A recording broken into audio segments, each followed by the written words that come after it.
साथियों, अभी हमारे देश भारत में लोकसभा चुनाव चल रहा है और आप चाहे किसी भी एग्जाम की तैयारी कर रहे हो, लोकसभा चुनाव 2024 से क्वेश्चन आंसर आपको पूछे ही जाएंगे आपके पेपर में।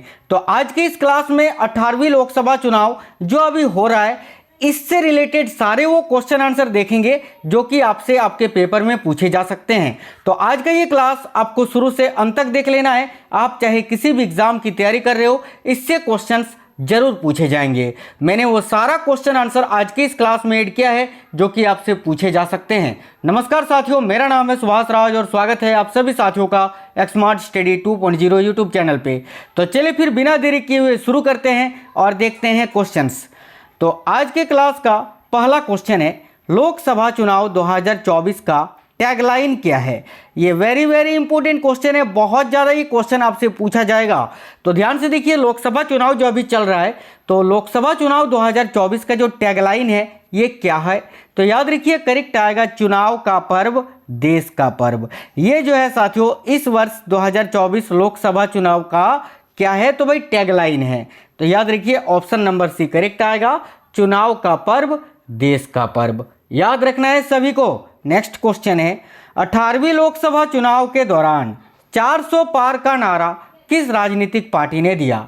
बहुत ही अच्छा क्वेश्चन है। तो 18वीं लोकसभा चुनाव के दौरान 400 पार है ना, 400 पार का नारा किस राजनीतिक पार्टी ने दिया है। तो भाई नरेंद्र मोदी वाली बीजेपी की पार्टी ने।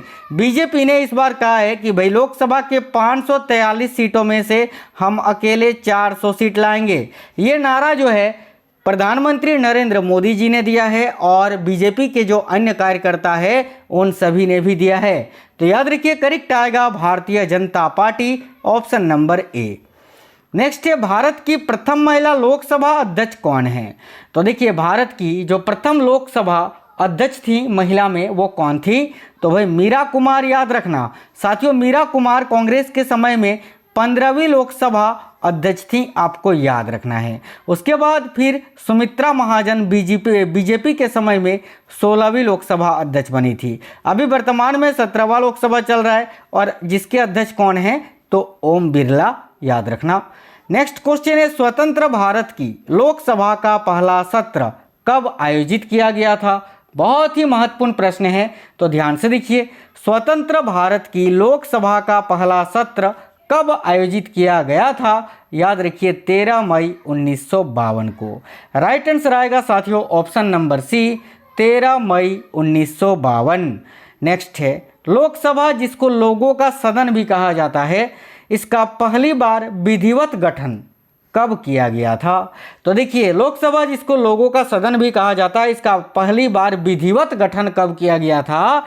तो भाई 17 अप्रैल 1952 को। ऑप्शन नंबर बी करेक्ट हो जाएगा। ध्यान से देखिए, लोकसभा भारतीय संसद का निचला सदन है और यह भारत के लोगों का प्रतिनिधित्व करता है। पहली लोकसभा का गठन 1951-52 में हुए थे और पहले आम चुनाव के पश्चात 17 अप्रैल 1952 को गठन हुआ था विधिवत रूप से। याद रखिए, ये जो लोकसभा चुनाव है इसको आम चुनाव के नाम से भी जाना जाता है। चलिए नेक्स्ट क्वेश्चन देखते हैं, वर्तमान में लोकसभा के अध्यक्ष कौन हैं।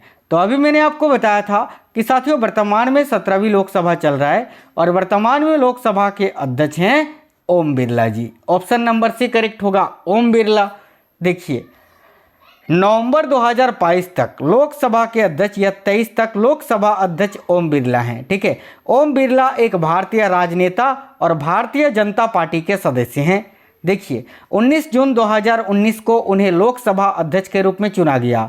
लोकसभा अध्यक्ष बनने से पहले ओम बिरला राजस्थान के कोटा बूंदी निर्वाचन क्षेत्र से 2 बार एमपी यानी सांसद सदस्य बन चुके थे।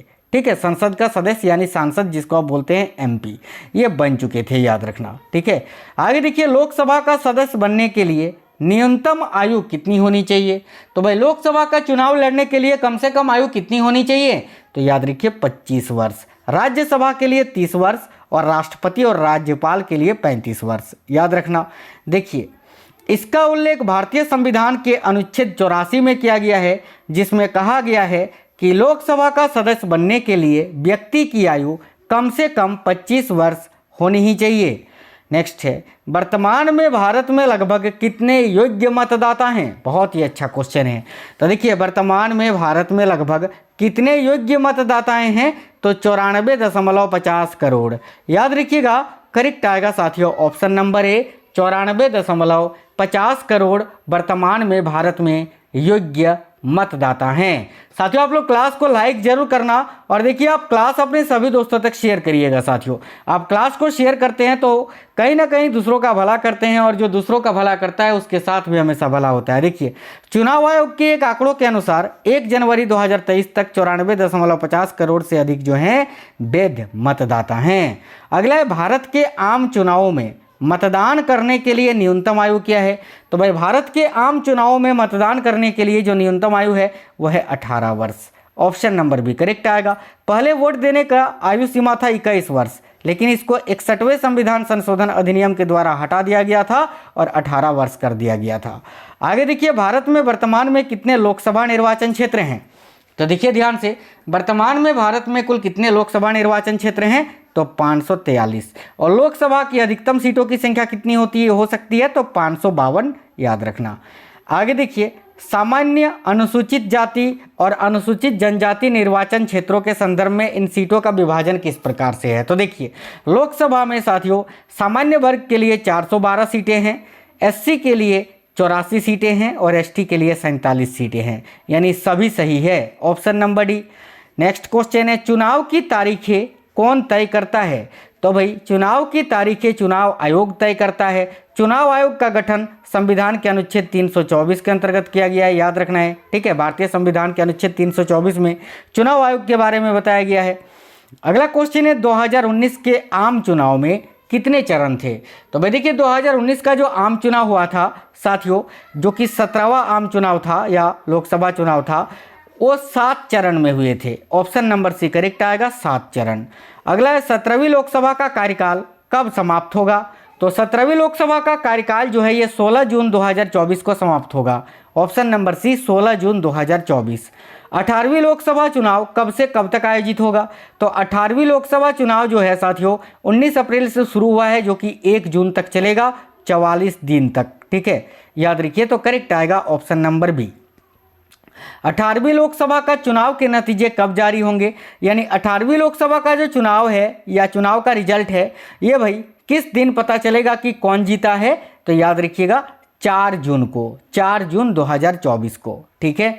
नेक्स्ट क्वेश्चन है, 18वीं लोकसभा चुनाव कितने चरणों में आयोजित होंगे? तो 18वीं लोकसभा चुनाव जो है ये भी 7 चरणों में आयोजित होने वाला है। ऑप्शन नंबर ए करेक्ट आएगा, 7 चरणों में। 2024 का लोकसभा चुनाव कितनावा संस्करण है? तो 2024 में जो आम चुनाव या लोकसभा चुनाव हो रहा है ये साथियों 18वां संस्करण है। Option number B. लोकसभा का कार्यकाल कितने वर्ष का होता है? काफ़ी अच्छा क्वेश्चन है। तो देखिए लोकसभा का जो कार्यकाल होता है ना साथियों ये 5 वर्ष का होता है। Option number A right answer है, 5 वर्ष। नेक्स्ट क्वेश्चन देखिए, वर्तमान में भारत में मुख्य चुनाव आयुक्त कौन है? बहुत ही अच्छा क्वेश्चन है। तो वर्तमान में भारत के मुख्य चुनाव आयुक्त कौन है? तो देखिए करेक्ट आएगा, क्या हो जाएगा? Rajiv Kumar. Option number B Rajiv Kumar, जो कि वर्तमान में भारत के मुख्य चुनाव आयुक्त हैं। याद रखना वर्तमान में भारत के मुख्य निर्वाचन आयुक्त राजीव कुमार हैं। इसके अलावा अन्य 2 निर्वाचन आयुक्त, एक आपके ज्ञानेश कुमार हैं और एक कौन है? तो श्री सिंधु जी, याद रखिएगा, ठीक है। चलिए नेक्स्ट है, क्या भारत का कोई गैर नागरिक आम चुनाव लड़ सकता है? तो भाई मान लेते हैं कोई पाकिस्तान का या बांग्लादेश का नागरिक है, वो क्या भारत में चुनाव लड़ सकता है? नहीं। तो ऑप्शन नंबर बी करेक्ट आएगा, नहीं लड़ सकता है। आगे देखिए नेक्स्ट है, राजनीतिक दलों को चुनाव चिन्ह कौन आवंटित करता है? जैसे कि कांग्रेस का चुनाव चिन्ह है हाथ का पंजा, बीजेपी का चुनाव चिन्ह है कमल का फूल। तो ये जो चिन्ह है ये कौन आवंटित कराता है? तो चुनाव आयोग। ऑप्शन नंबर सी यहाँ आपका राइट आंसर हो जाएगा। लोकसभा के पहले अध्यक्ष कौन थे? काफ़ी अच्छा क्वेश्चन है। तो देखिएगा लोकसभा के पहले अध्यक्ष कौन थे? तो याद रखिए करेक्ट आएगा जीबी मावलंकर, ठीक है। Option number B G B Mavalankar Lok Sabha के पहले अध्यक्ष थे, जिनका कार्यकाल 15 मई 1952 से 27 फरवरी 1956 तक था। लोकसभा का पीठासीन अधिकारी कौन होता है? तो भाई देखिए लोकसभा का जो पीठासीन अधिकारी होता है वो कौन होता है? तो याद रखिए लोकसभा अध्यक्ष और लोकसभा का उपाध्यक्ष दोनों ही, यानी करेक्ट आएगा option number D vitamin B और सी दोनों। आगे देखिए 1951-52 में जब पहला आम चुनाव हुआ तब भारत के राष्ट्रपति कौन थे? तो 1951-52 में जब पहला आम चुनाव हुआ तब भारत के राष्ट्रपति थे डॉक्टर राजेंद्र प्रसाद। और अगर आपसे पूछे 2024 के आम चुनाव के समय भारत के राष्ट्रपति कौन है, तो याद रखिए द्रौपदी मुर्मू जी। आगे देखिए अविश्वास प्रस्ताव किस सदन में लाया जाता है? तो साथियों अविश्वास प्रस्ताव जो है यह हमेशा लोकसभा में पहले पेश किया जाता है। तो ऑप्शन नंबर ए लोकसभा। 1971 की जनगणना के अनुसार लोकसभा में सीटों का आवंटन किस वर्ष तक यथावत रहेगा? यानी देखिए जो लोकसभा सीटें हैं साथियों, जो विभिन्न राज्यों को लोकसभा सीटें बांटी गई हैं, जैसे कि उत्तर प्रदेश का लोकसभा सीटों की संख्या 80 है, तो ये 1971 की जनगणना के आधार पर बांटा गया है। आपको बताना है ये है कि ये कब तक वैसे ही रहेगा, तो याद रखिएगा 2026 तक। ठीक है, देखिए किस अवस्था में संसद लोकसभा का कार्यकाल बढ़ा सकती है? काफ़ी अच्छा क्वेश्चन है। तो भाई किस अवस्था में संसद जो है लोकसभा का कार्यकाल बढ़ा सकती है? काफ़ी अच्छा क्वेश्चन है। तो भाई याद रखिए करेक्ट आंसर हो जाएगा ऑप्शन नंबर बी आपातकाल की स्थिति में। ठीक है, करेक्ट आएगा ऑप्शन नंबर बी आपातकाल की स्थिति में। किस राज्य में सबसे अधिक लोकसभा सीटें हैं? अभी मैंने आपको बताया था। चलिए इसका आंसर आप लोग सभी साथी कमेंट बॉक्स में कमेंट करके बता दीजिए। अभी मैंने बताया था ना 80 लोकसभा सीटें, बताइए किस राज्य का लोकसभा सीटें सबसे अधिक है? इसका आंसर आप लोग हमें कमेंट बॉक्स में कमेंट करके बता दीजिए। नेक्स्ट क्वेश्चन है, देखिएगा बहुत ही अच्छा क्वेश्चन है। जनता द्वारा प्रत्यक्ष रूप से निर्वाचित सदन को क्या कहते हैं? तो भाई जनता द्वारा प्रत्यक्ष रूप से निर्वाचित सदन को लोकसभा बोलते हैं। तो ऑप्शन नंबर बी करेक्ट हो जाएगा। आगे देखिए भारत में क्षेत्रफल की दृष्टि से सबसे बड़ा संसदीय निर्वाचन क्षेत्र कौन सा है? तो Ladakh. Option number A correct हो जाएगा। आगे देखिए भारतीय संविधान के किस अनुच्छेद के अंतर्गत लोकसभा की संरचना की गई है? तो भाई भारतीय संविधान का वह कौन सा अनुच्छेद है जिसमें लोकसभा की संरचना की गई है? तो अनुच्छेद 81 में, और राज्यसभा की अनुच्छेद 80 में, याद रखना। और अनुच्छेद 79 में संसद के बारे में बताया गया है। संसद के निचले सदन यानी लोकसभा की अधिकतम सदस्य संख्या क्या है? तो भाई संसद का निचला सदन जिसको लोकसभा बोलते हैं, इसका अधिकतम सदस्य संख्या 552 है। अभी मैंने आपको बताया था, ऑप्शन नंबर सी राइट होगा 552। नेक्स्ट है अगस्त 2023 तक कितनी महिला सदस्यों ने लोकसभा अध्यक्ष का पद संभाला है? यानी 1951-52 से लेकर अभी 2023 तक कुल कितनी महिलाएं ऐसी हैं जो लोकसभा का अध्यक्ष रह चुकी हैं? तो याद रखना केवल 2 महिलाएं। एक तो आपकी मीरा कुमार जो कि 15वीं लोकसभा की अध्यक्ष थी, और 16वीं लोकसभा अध्यक्ष जो कि सुमित्रा महाजन थी, है ना, याद रखना। आगे देखिए नेक्स्ट है 1952 में हुए इस तरह के पहले से गिने गए 2019 के लोकसभा चुनाव की क्रम संख्या क्या थी? तो भाई 17वीं लोकसभा चुनाव हुआ था 2019 में, अभी 2024 में 18वीं हो रहा है आपका। आम चुनाव के माध्यम से चुने गए भारत के पहले प्रधानमंत्री कौन थे? तो आम चुनाव के माध्यम से चुने गए भारत के पहले प्रधानमंत्री पंडित जवाहरलाल नेहरू जी थे। तो ऑप्शन नंबर ए करेक्ट आएगा, पंडित जवाहरलाल नेहरू। नेक्स्ट है भारत में पहला आम चुनाव किस राजनीतिक दल ने जीता था? तो भारत ने पहला आम चुनाव किस राजनीतिक दल ने जीता था? तो भारतीय राष्ट्रीय कांग्रेस ने। और पहला जो आम चुनाव हुआ था उस समय लोकसभा सीटों की संख्या कुल कितनी थी? तो 889, ये भी आप याद रखना। आगे देखिए भारत ने किस वर्ष देश भर में आम चुनावों के लिए ईवीएम का अर्थ होता है इलेक्ट्रॉनिक वोटिंग मशीन, ठीक है, ईवीएम जिसमें आप वोट डालते हैं ना मशीन, उस मशीन को बोलते हैं ईवीएम। और इसका प्रयोग देश भर के आम चुनावों में कब से प्रारंभ हुआ था? तो 2004 में। करेक्ट आएगा ऑप्शन नंबर बी 2004। तो साथियों आज का जो ये क्लास था इसमें लोकसभा चुनाव से रिलेटेड बहुत ही इंपॉर्टेंट क्वेश्चन आंसर थे जो कि मैंने आपको कराए। उम्मीद है आपको आज का क्लास पसंद आया है। और साथियों अगर आपको क्लास पसंद आया है तो एक लाइक जरूर करना और अपने दोस्तों के साथ इस क्लास को जरूर शेयर करना।